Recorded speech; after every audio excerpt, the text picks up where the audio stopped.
Often you find people speaking about strategies, brand, business, whatever it is. But most of the time, when people start discussing about strategies, we're missing the foundations and the pillars that are driving the strategies. Today, I want to talk to you about something, or one of the frameworks that I've done. I've done 3 different frameworks.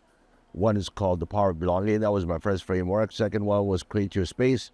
And the third one, OneWord. I have went on depth with OneWord. Under OneWord, we're talking about 20 years to 25 years of experience within the brand space and marketing itself. I come from a marketing foundation since I studied marketing in college and graduated in marketing. The power of the OneWord, it brings simplicity and clarity to any form of strategy.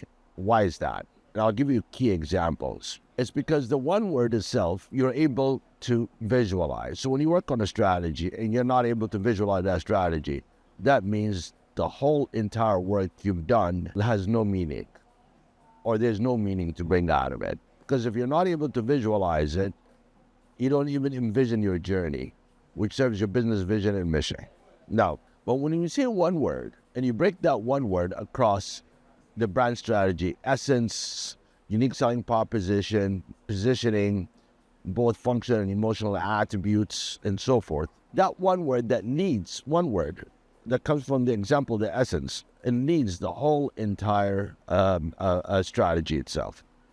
So the question goes, where did I discover that one word? I discovered that one word when I knew that every time you go through a customer journey, whether it's a retail, whether it's an app, or anything you do, you always get a shock of what they claim versus what they do. So there's 2 split worlds here. The internal, how we are, and how the world sees us.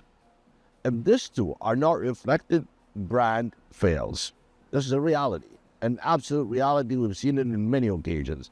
You probably have experienced it at home, in your local supermarket, or you experienced it with some of your local FMCGs, or even some international FMCGs. So how do we solve this problem? It's simple. I discovered that one word should be born out of the value chain. And you're going to ask me, why the value chain? I'll tell you why. Your organization's capability and competence, it comes from the value chain. That is your actual reality. That is actually what you can do. Now, if you're not aware of your value chain and you're trying to propagate something outside the value chain and try to claim, you know what, we're the best in this. But best, how do you define best? Because everybody's best in what they do. How do you define best? What is the level that you want to be best in? Sometimes humility plays a role, and authenticity is what brand is. For example, I'm a consultant today, and my value chain is how strategic am I going to deliver the work to my client? How do we receive the information? How me and my team work together? Make sure before we start doing the strategy, do we understand the client 100%? Do we know where the problem is? Do we understand the ecosystem? Do we understand the competitive advantage? Do we understand the performance of the competition? Do we understand the unique selling proposition? All this has to be at a higher level of understanding. And within giving that, there's technology, AI, agility becomes a very important thing for us. How we speak to the client, how fast do we respond? Are we available? If we're available, what can we do? And what kind of support can we do to the client once the strategy is delivered? That's our value chain. If that's not reflected in the client's relationship with us, the client will lose 2 things, trust and credibility. And once he loses that, we lost our reputation. Bottom line. So we go an Apple example. What's the one word that was born in the value chain of Apple?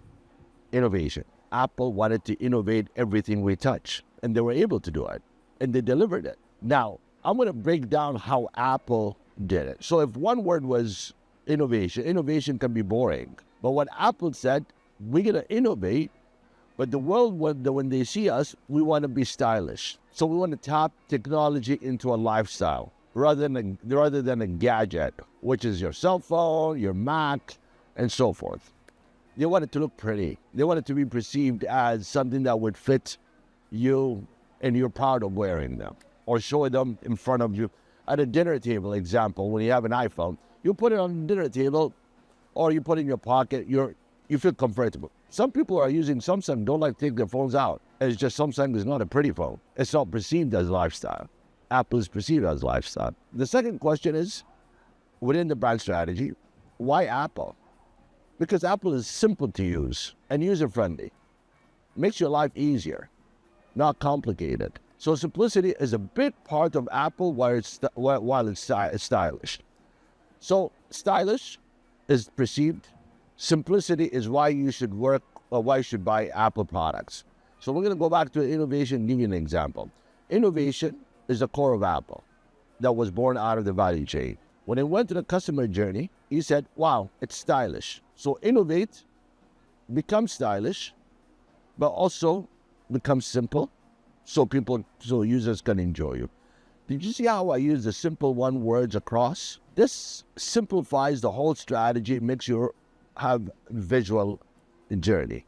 And that's the power of the one word. That's the power of the one word. The more we simplify our strategies rather than looking at the 250 pages of slide, we don't understand the thing in it, the better results you get. Strategies are simplified, but we complicate them because we like to use jargon.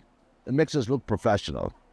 You don't need to look professional. You need to deliver the value you promise your client you'll serve. Thank you very much.